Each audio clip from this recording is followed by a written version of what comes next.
Tinutugis ng 6 na pugante mula sa San Pedro Police Headquarters sa Laguna at patungo na raw sa Metro Manila.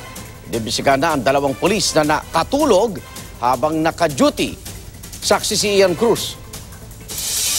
Isang bakal ng rehas lang ang kinailangan lagariin para makatakas ang 5 drug suspect at isa pang kakosa nila sa San Pedro Laguna Police Headquarters.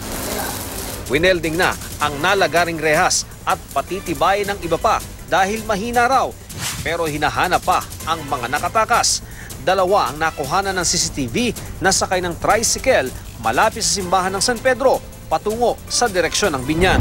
Matapos kang malagari itong rehas sa bakal ay pinagkasya ng mga pugante yung sarili nila dito sa maliit na butas na ito. Sinamantala nila yung pagtulog umano ng kanilang jailer at sabi ng kanilang hepe, maging yung desk officer na nakapwesto dito ay nakatulog din daw. Kaya naman yung mga pugante ay malayang nakalabas patungo dito sa lagusang ito ng police station.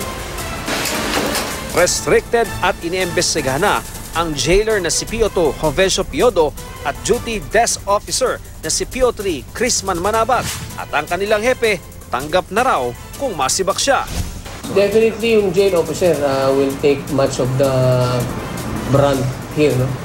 The desk officer being supposedly also on his desk was not around, sleeping also on his post. So he will also explain and see